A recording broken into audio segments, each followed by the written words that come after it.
B'siyata dishmaya, we are in B'yam Darkecha on page Reish Yud Zayin.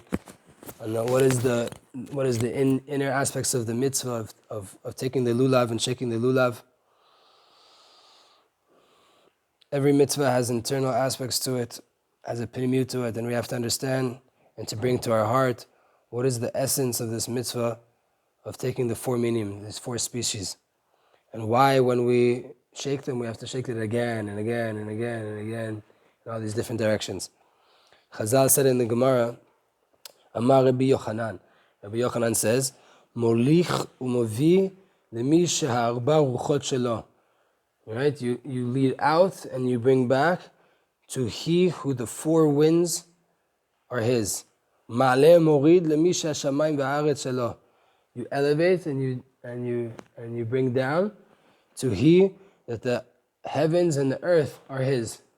Meaning, there's four different cardinal directions that we go to, and up and down. All of this towards Hashem. B'ma rava matnu achi. Amar Rabbi Hama bar Ukba, Amar Rabbi Yosef, Rabbi Hanina. All these different rabbis said. Well, one rabbi said in the name of all these different rabbis, Molichu mevi kedei la'atzor ruchot ra'ot.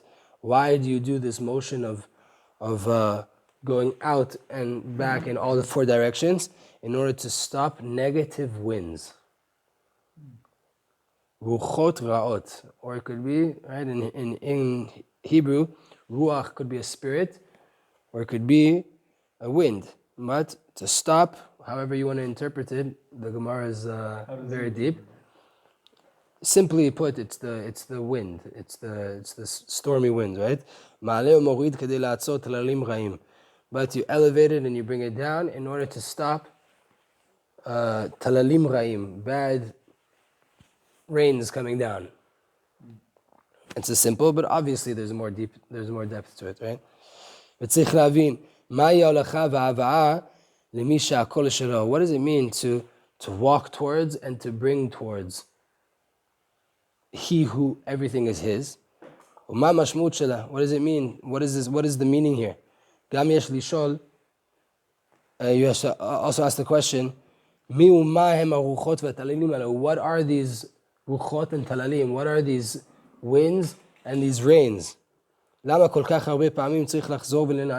do we have to go back and return and shake so many times? We have to do all of this so many times in order to stop winds and to stop bad rains. How is it possible that the lulav is what stops them? So what is the pnimiut of the lulav, the mitzvah of the lulav? It's to receive dat. In the writings of the Arizal, it's explained that Sukkot is the holiday of dat. In this holiday, we receive consciousness. We receive this godly consciousness, this connection. What is dat?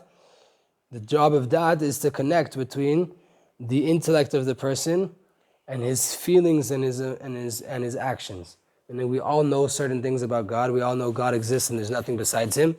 But it's not always the case that we feel that and that we act that way, right? Every Jew knows Hashem. Every human being knows that Hashem created the world. And you have to be literally, clinically crazy to believe that this world doesn't have a creator, right? A fool like no other. But that doesn't necessarily mean that you connect that constantly with this knowledge. It doesn't always connect down to your heart, and it doesn't always make it down to your actions. Because on Rosh Hashanah and Yom Kippur, on all of the days of Tshuva, we receive this sechel chadash, this new intellect in our service of Hashem, and we merited to a certain level of comprehension of godliness, a higher level of knowledge than we had the previous year, a more clear level of knowledge that we had in the previous year of the reality of Hashem and in the oneness of Hashem. And now in Chagus Sukkot, we need to take what we know in our sechel, what we just received in our intellect, Rosh Hashanah, the head of the year, right? And we have to connect it with our heart, so that we'll be able to feel it with emotions of the heart, meaning with these knowledge should be felt emotionally within our heart, and then they will have an influence on our actions. And this is done by way of the four minim, the four species. Because when we start to shake these four species, we are asking and arousing Hashem to bring down on us dat. That is the power and the ability to be successful in feeling and applying the reality of Hashem, that Hashem is with us in this world constantly. That that we will be so successful in living out Hashem, the reality of Hashem, until this knowledge will be completely spread out into our whole entire body. Meaning that by way of this knowledge, we will act with all of the emotions and all of the good traits, the character traits, the midot that we need. And this is what it means. Walking towards, in Hebrew, it says walking and coming. To who? To walk and to bring, or to walk and to come towards he who everything is his. Meaning, to drill into us with emotions that everything belongs to Hashem. Everything is from Hashem. He does everything, there's nothing besides him. And by way of this, we stop all kinds of bad rains. What are these talalim? What are these rains? There are all these different types of heresy that can go through our brain. All the different types of bayot, problems that we feel in life, that they're all rooted in a lack of emunah. Any bad that you can feel in this world, or think in this world, it's rooted in a lack of emunah. And stopping them brings this additional feeling. You increase the feeling of the true reality, the oneness of Hashem. The more you can stop to feel bad, the more you're going to start to feel good. There's only two ways you could feel, right? Therefore, we have to take the lulav and we have to take the etrog and we have to shake them.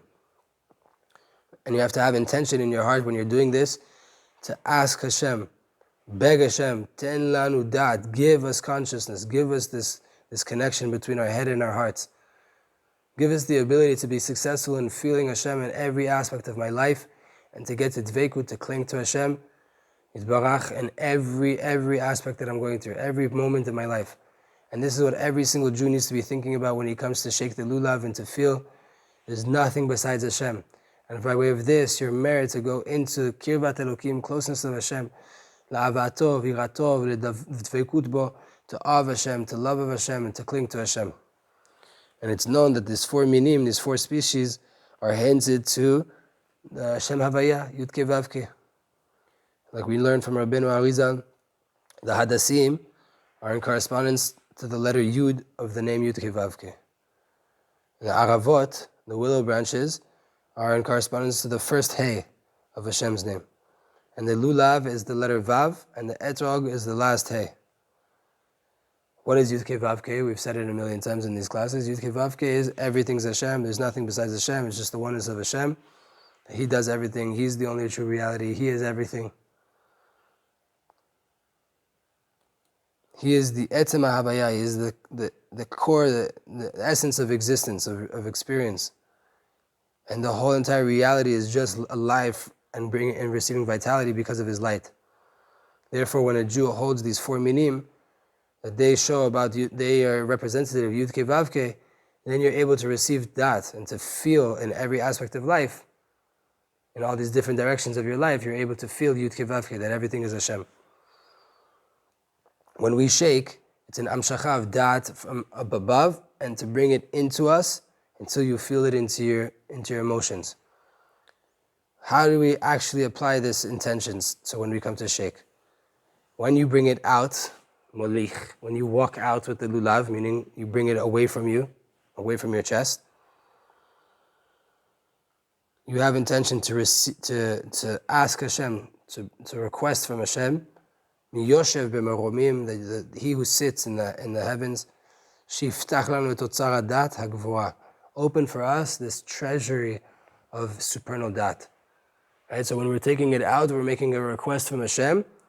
Please help me and give me the ability to have dat. And when a person returns the lulav towards his chest, right, then he has the intention to receive and to drill this dat into your emotions and to arouse and to renew them and to add more and more and more dat of Hashem. And therefore you're going to increase more love and more awe towards Hashem, and we start to shake it to all the different ruchot, to all the different cardinal directions, that they are all the different parts of my reality. Because when we start to shake the lulav, and the dot starts to spread out into us, this knowledge of En Od Milvado, there's nothing besides Hashem, blessed be He. It's true according to every single side, everything, every wind, every emotion, every side of our life. It starts to be revealed in every aspect of our life. And we start to shake it again and again, 3 times in every direction we do 3 times. We turn 3 times, 3 times, 3 times. We have to drill it very, very well into our hearts, this dot, right? And we know that in Judaism, 3 is a chazakah, 3 is already, it's a strengthening, right? You do something 3 times, it's strong in you. So we, in every direction, we shake it 3 times. And by way of this, the emotion in our heart will be intensified, this recognition, this feeling of the reality of Hashem. Because by way of this lengthiness that we go into it, right? As a side note, when you come to shake the lulav, it should take you time. It shouldn't be this quick thing. You should take your time to be able to drill this in. And when we repeat this kavanot, we repeat these attentions again and again, then we merit to feel more and more and more this true dat, she'ein od milvado, that there's nothing besides Hashem. And to bring this deeper and deeper into us until it starts to have an effect on our emotions. And then it starts to affect our actions. And after the feeling, we have to go into the actions. After we feel an emotion, we have to bring it into our movements, into our actions in this world. The Arizal adds and wrote that when a person returns the lulav to himself, he should make a small tap on the chest. Right? You should hit your heart with it. When you bring it back, you should hit yourself. Small little hit on your heart. And you have intention to drill this deeper, all the things that you're downloading into your body, meaning not your heart, your body. Body is always action, right? Not your emotions, make you act better. So when you bring the lulav back, you're making this tap on your chest in front of your heart, so that there should be this drilling into your body, specifically. Meaning after you return the lulav, you have intention to receive, right? Because when you go out, you're making the request, please Hashem, give me. And when you're bringing it back, you're receiving it and you're bringing it into your heart. And then you make this tap, another intention there, additional intention, that this dat and this emotion that should be so strong into you that you actually comes in, it's revealed in action. So when you're bringing the lulav back, you have this intention to drill this mochin, this intellect that you're downloading into you, until the dat should arouse emotion, and that love, awe, and dveiku to Hashem, and the rest of the midot, chesed, gvura, tiferet, netzach, hod, yesod, malchut, right? They shall be revealed completely until you really, really feel them in the strongest way possible. That's why we make a little tap, because that's already, it's not some intellectual thing that I'm going through. It's not some intentions. No, I'm making it real. I feel my hands hitting my chest with this lulav. And afterwards, you have to go deeper, deeper and deeper to clear consciousness with your emotions that you received, and that should cause your actions now, they should be aligned with the dat and with the emotions that you're feeling.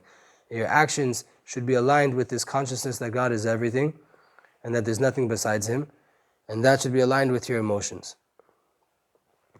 Then we have, every single day, you have a different way to do this. You have a different sphere that we're working with.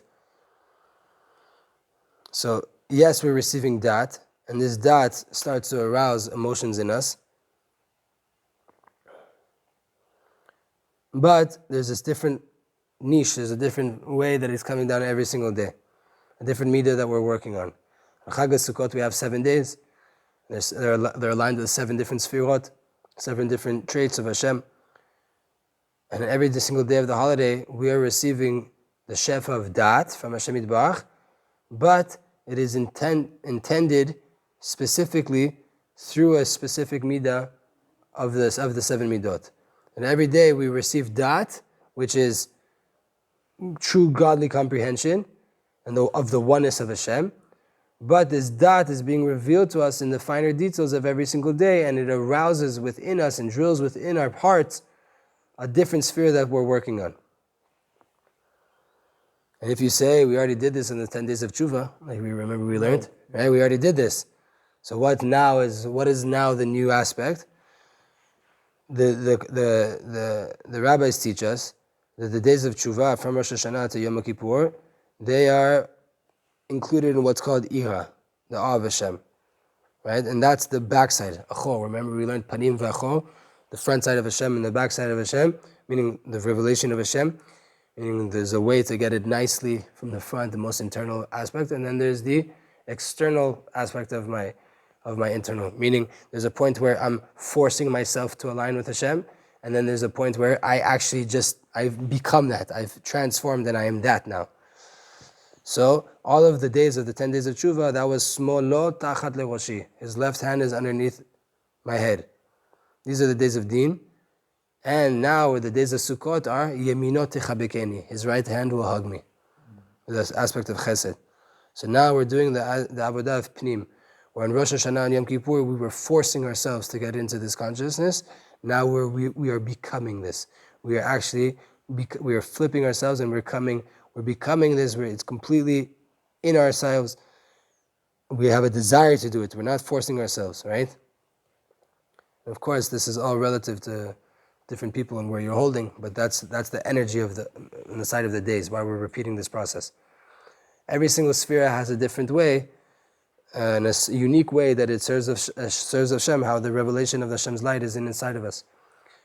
And every single day we're working on these different aspects to drill this into us in a different sphere. On the first day of Chag Sukkot, which we didn't shake, but Hashem shook for us on Shabbat, right? That was the midah of chesed, that was the ava, to the point that you see, on Shabbat we didn't have to shake this year. So much love that Hashem did the work for us. Right? So we're downloading the consciousness of Hashem, meaning I want to connect what I know in my head to my heart and to my actions in the aspect of love. To love Hashem more, to feel more love of Hashem, and to act with more love of Hashem, meaning to love every Jew more, to love the Torah more, right? In action and in applied actions and in emotion. On the second day is the day of Gvura, and the idea there is ira, is awe. The third day is Tiferet, which the idea there is Dveikut. Today, the day that this is being recorded on, is the day of Netzach. The idea there is this nitzachon, this akshanut, this perseverance and this tenacity to push forward and to not let the Yetzer Hara confuse you, to connect to your knowledge in Hashem, that I know Hashem runs the world. I know everything's from Hashem. So I'm going to be loyal and persevere and push against the Yetzer Hara. With my emotions, I'm not going to let him get me down emotionally, and I'm definitely not going to let him push me into sin, into depression. I'm going to push through more and more and more. And that's why today is the day of Rabbi Nachman. Right? And on the fifth day, tomorrow will be the midah of hod, that the idea there is recognition and admitting and being grateful to the truth that is Hashem, the inner reality of everything. And then the sixth day is the midah of Yesod, which the idea there is connection to Hashem, connecting everything that I see in my life, my brit, my covenant, right, with Hashem, meaning all aspects of life I have to be holy in them, and then Hashem will reveal Himself in all aspects of my life, right? Connecting everything back to HaKadosh Baruch Hu. And on the seventh day, that is the midah of Malchut, meaning receiving Kabbalat Ol and Emunah, taking upon myself the fact that there's Torah and mitzvah to follow, and having Emunah, having loyalty and trust and this deep belief in Hashem that He's behind every aspect of life. And every single day we have to work hard in our soul in order to acquire the midah that has to do with that day. And to make our heart passionate, and our soul passionate more and more and more and more. And by way of this ability, and the light of Sukkot, this true dot of the oneness of Hashem, included in this, we have to pray for it. So today, for example, we have to pray to be tenacious and to be perseverant against the Yetzer Hara, to fight the Yetzer Hara, to be able to connect to Hashem and to not let anything push us away from that. It's not enough to know that this is the energy of the day. You have to pray for this. And we have to do actions that prove that. We have to push ourselves away from things that oppose that same midah in order to merit, to acquire it, and to live out and to be a vessel for that midah. So the work on every single day, when we come to shake, is achat shehishtaim. It's one work that is two. One is to remember that that we're trying to merit to new dat, to new consciousness. It's a new connection of what we know to our hearts and to our actions. To merit to download more recognition of the oneness of Hashem, and to feel it with an emotion and apply it in actuality. That the knowledge of Hashem should be alive in us in a tangible way. And the second one is achat shehishtaim, right? One work that is two. The first one is to download this new dat, and the second one is to take this dat inside of yourself, to arouse inside of yourself by way of the dat this midah of this every day, right? So dat is above, and we're downloading it where? Into our love, into our awe, into our dveikut, into our perseverance, into our admission and recognition to the truth of Hashem, into our attachment to Hashem, right? Every single day we're working on a different way to feel it and to acquire it. And therefore we do it again and again and again and again. Because every single time you're coming to arouse and to receive shefa dat chadash on a deeper level, on a new way. And to bring this dat should arouse inside of you this midah of the same day, and to drill into that midah, that inside of your heart, when you come to feel that trait, when you start to come to feel that emotion, it will be with proper godly consciousness. It will be with what you know in your head. And then that midah will be more aligned. And then you can completely acquire it, be'eshel hevet, with the fire of the heart, the fire of passion of connecting to Hashem. For example, on the first day, you have to have intention that the dat should arouse the midah of ahava, should arouse the midah of love, loving kindness. And you go longer and longer in your shaking and feeling, and to request from Hashem when you're going out to merit to this new dat and the oneness of Hashem. Right? And while that, you're asking Hashem, please merit that I should love you more, I should love the Torah more, I should love the Jews more. And then you bring it back to your heart, and you take this love of Hashem that you're downloading, and you smack it back on your chest 3 times, and you bring it in, right? And obviously there's different directions, because there's different ways that we do this. There's different aspects of our life. But that's the intention, dat Hashem, to bring it in, to bring it in, to bring it in. So why do we have 6 different directions? Right? We turn to the 4 different cardinal directions, and then up and down. These are the 6 midot. And this is their order. The right side, it's funny because Ashkenazim do right, left, right? But Sephardim, we do south, north, east, up, down, west, right? It's the same thing, but we actually turn to all these directions. The Ashkenazim can do it just standing straight, right? To the different, but let's see what he says. Right is chesed. Right is chesed, left is gvura, the east is tiferet, up is netzach, down is hod, and the west is yesod. Chesed, gvura, tiferet, up is netzach, down is hod, and west is yesod. And the middle point that everything is brought to, that's the malchut, meaning this middle point that we're bringing it to each time, that is the malchut, that is the application of everything. And we should ask, supposedly, we need to be that on every single day, the way we shake should only be to one side. If this is that, this direction is that midah, that's it. So then our shaking should be to one side, to the same side of the sphere of that day. For example, on the first day, which is chesed, you need to turn and only go to the right, only shake to the right. So what's the clarification? That in a fine way, every single midah is made up of different midot. Like in Sfirat Omer, we have chesed shebechesed, gvura shebechesed, tiferet shebechesed, right? Every midah is made up of others. For example, the midah of chesed itself, it has inside of it 7 different midot. And they are chesed shebechesed, gvura shebechesed, tiferet shebechesed, netzach shebechesed, hod shebechesed, yesod shebechesed, malchut shebechesed, right?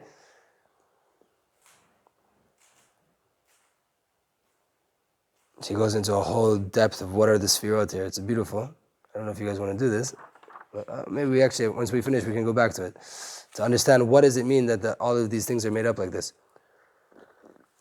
Therefore, on every single day, we shake to all of the different directions in order to download and to acquire all of these different midot what it has to do with the central midah that we're working with, right? So yes, there's the central midah of chesed, but chesed has different ways of expression, and we have to download all these different aspects of chesed.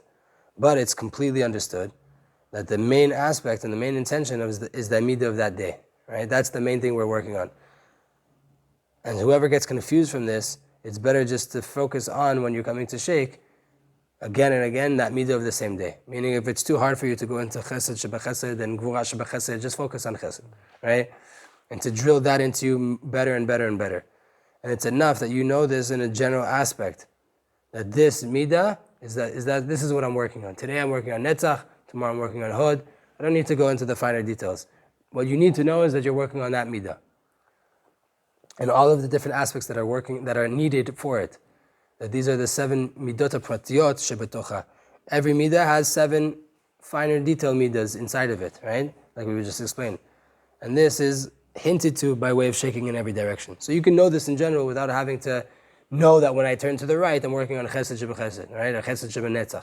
And you don't need to know that. You just need to know in general, today is the day of netzach, and I'm going to be shaking in every direction, meaning the 7 midot that make up netzach. And the intention of your heart, you should invest mainly in just knowing that today is this day, tomorrow is this day, right? And these 7 different directions, they are different revelations of how I can acquire this midah. And then we do akafot, right? So we do, the main shaking is in Hallel. There's 4 shaking that we do in Hallel, but then we also do akafot. After we shake in Hallel, we start to surround with the 7, with these 4 midot, we start to surround the bima with a Sefer Torah. And if you don't have a Sefer Torah, you can put a Chumash or Tanakh on the bima, and you're meant to still do the akafot around that. So what's the idea of the akafot? That after we received the or pnimi, the internal light, with the shaking of the lulav, now we're coming down to bring down the or makif, the surrounding, the encompassing light that is above us, right? In the lulav, we're dealing with internally what we can comprehend, for whatever level we can comprehend it, and then we start to surround, and the idea of surrounding is always this light that's above us, that we receive, our internal light receives from it, but it's way above us. That is the sukkah as well. The sukkah is dat elyon, and the lulav is dat tachton, meaning both of these aspects they're doing the same thing, but on a level that I can't really comprehend, but I know exists, and the level that I can actually bring into my heart. So what is this or makif? We're going to explain a little bit. Or pnimi is this light and this comprehension and this understanding that a person understands in his brain, and he feels it in his heart with clarity, and he can acquire it. He can acquire this light. In correspondence to that, though, you have what's called or makif, or pnimi, or makif, internal light and surrounding light. The surrounding light, this is a comprehension of a level that's above me. I know that there's this level above me that I don't really get. That a person understands that it exists, but he hasn't really acquired it. He hasn't really brought it down. He can touch it. He knows it's there, and he feels that there's something there, right? There's some kind of light there. But I haven't acquired it. I haven't acquired it. I haven't downloaded it. And you haven't drilled it into you. And you're not there. You're not rested in that place. There, after Hashem Yitbarach gave us the nanuim, after Hashem gave us the shaking of Hallel, this comprehension and this feeling from within my heart, which is an internal light, now we start to circle and encompass and turn around the bima, around the Torah, in order to receive the encompassing light, the surrounding light, which is a much higher light that it still hasn't become internalized. It's still not part of me. But it's around me, it surrounds me. Meaning, the work is to start to touch the level that's above me. Right? Da'at et Hashem Elokecha. Once it's inside my heart, the next level after you internalize something is already to reach for the next level. It's already to reach higher, to start to touch something that's above us. And to start to feel with intentions, these emotions that are higher than me, of love, of awe, and dvekut. And we see that inside every single sphere that we're dealing with, and every single day, after Hashem gives us the light itself, the shaking of the light itself, straight away we lift our eyes up and we start to receive the level that's even higher than that. Meaning it never stops, right? Once you internalize something, you receive a new encompassing light. Once that encompassing light starts to become internalized in you, again, you're going higher and higher and higher. And you always, a Jew constantly has to want and desire to ascend higher and higher and higher. And the more that he ascends, the more he understands that he has to go up more. Right? Like Rabbi Nachman said, "Tachlite yediyah shelo nida." The whole entire purpose of knowledge is to not know. Meaning it's not that I don't know anything. No, the more I know, the more I realize, the more I learn, the more I realize that I don't know anything. Right? And that there's more to be taught, there's more to learn. So that is our goal, to constantly go up and up and up and up. Do we want to do what's the process of the Sfirot? Yeah? To understand this a little bit, we're going to understand what the Sfirot are. There's 10 Sfirot that are existing in everything in the world. For example, a person who wants to set for himself a time to learn Torah. You have a desire that 9 o'clock I'm going to learn Torah. There is a process of 10 Sfirot that are going on here. Within your decision, within your desire to set for yourself a time of learning. In the beginning you have a ratzon, you have a divine will, you have a will. That's keter, that's the crown at the top. You have a desire to ascend and to sanctify yourself and to come closer to Hashem. And after you have this clarification of the point of your heart, nikudat lev einyan, what is the heart of what I'm trying to do? Right? I want to learn Torah every day. Right? What is the heart of what I'm saying? That's chokhmah. The heart of the inyan is that it's clear to you that you have to learn Torah. Simply, I need to learn Torah. Right? That's the chokhmah. And then you start to get into the finer details. That's bina. What am I going to learn? Is it going to be a chivut? Is it going to be myself? Is it sure? That's already the details of, right? So you have a desire to sanctify yourself, to come closer to Hashem. What's the heart of that desire? I need to learn Torah. That's the chokhmah. What is the bina? The bina is, okay, what am I going to learn? Which book am I going to learn? For how much? And then comes to the action part. You start to make a decision to learn. Right? I'm going to learn in actuality. I'm going to apply this. I'm going to start to learn. That's chesed. That's the ashpa'ah. That's the influence. I want to learn a lot because it's chesed, love. It's no limits. I just want to learn. Straight away you see that you have to constrict your desire of how much you want to learn. You have to limit it, right? So that it's not like you're not going to burn out. That's called gvura. You're limiting how much you're actually going to learn. Because if you don't limit it, you're not going to be successful. You grab too much, you didn't grab anything. Then comes the settlement between the two, which is tiferet. Now that the tiferet gives birth to this decision that is not only accepted, but it's balanced. Then when you start to take this decision that you've made now, right? I want to learn this book. I'm going to learn it for this much time, right? When you want to bring this down to action, then you need akshanut, then you need perseverance, then you need tenacity.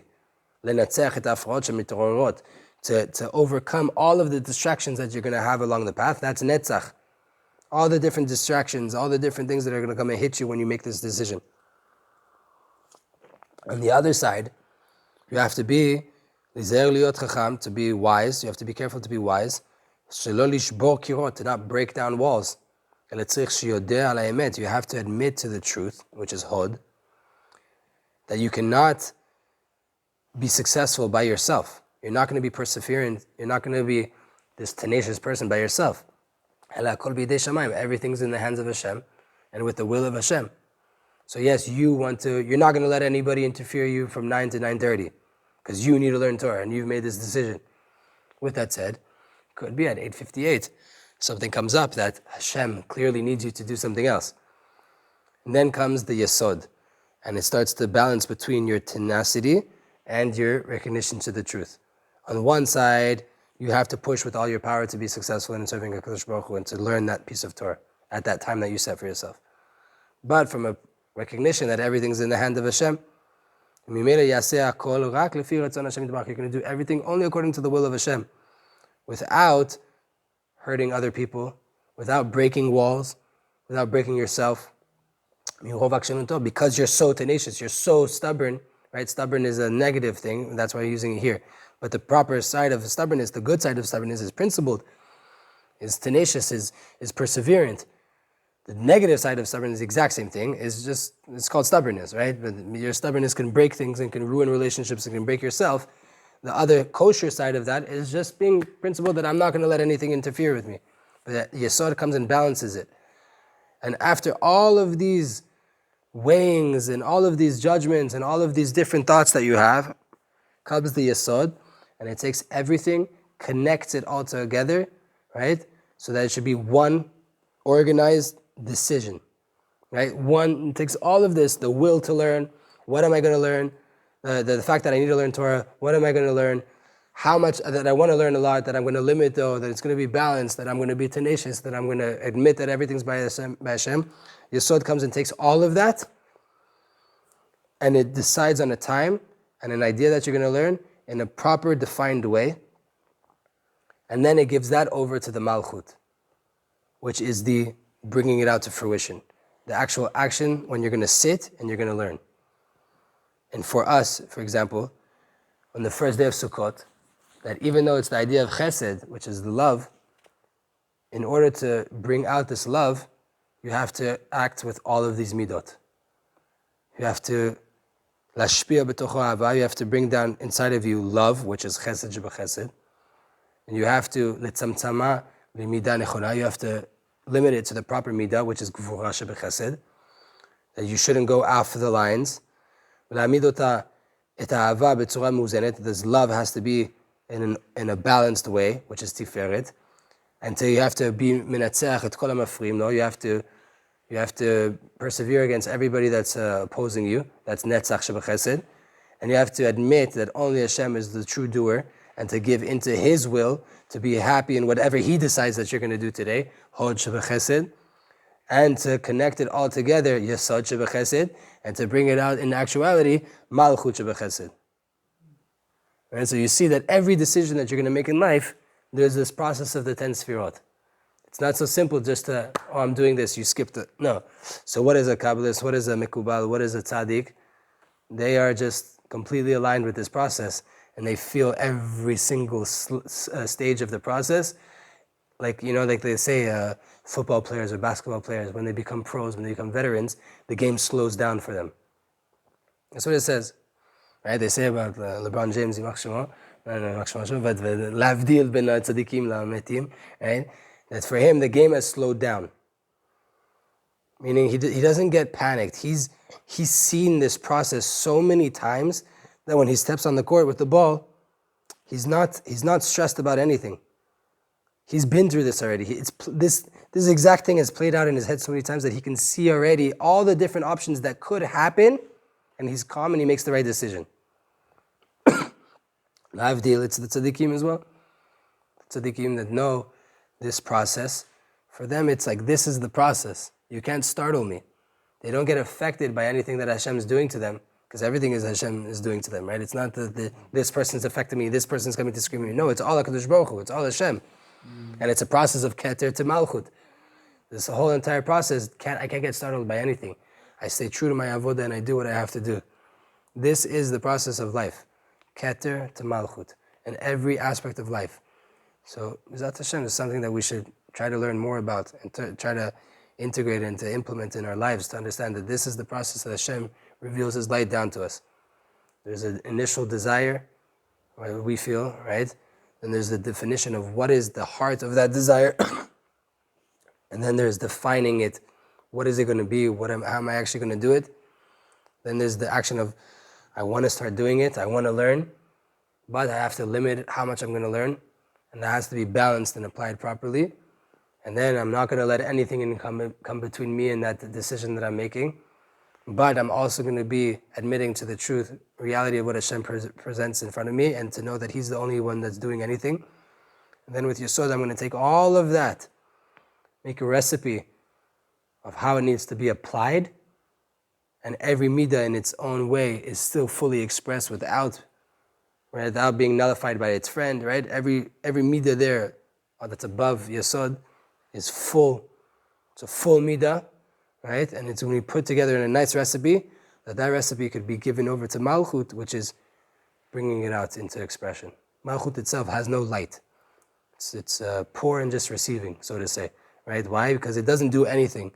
It doesn't give itself anything. It is just the expression of everything that Yesod is passing over to it. And if we try to skip stages, if we try to negate stages, try to avoid the reality of any of these one sfirot, then you have shvirat kelim. Then you have a breaking of the vessels, because you're trying to skip processes. This is how the world works. This is what life is. So the more we could be conscious of it, the more flow we're going to have in life. The more we're going to give into the will of Hashem, and we're going to start to see and accept everything that's going on. And the more that we want to push it, right, then you're going to be breaking walls like Netzach, right? If you're going to say, he gave an example in a different book explaining this, that you want to bring a sofa into your house. Thank you, Shlomo, the big sofa that you gave me. Like it had the, I know there's other Shlomo, but yours were also pretty wide, right? If we were to just push them up the staircase of my apartment, it's either I'm going to break the walls of the apartment, or I'm going to be breaking the sofa that you gave me, right?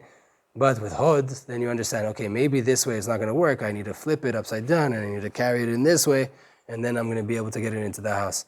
And that's what we want to do. We want to be perseverant, and we want to get the will of Hashem done, but Hashem runs the world. It's not upon you. It's not about you, and you can't do anything to overcome the will that He's putting in front of you. Baruch Adonai Le'olam. Amen v'amen.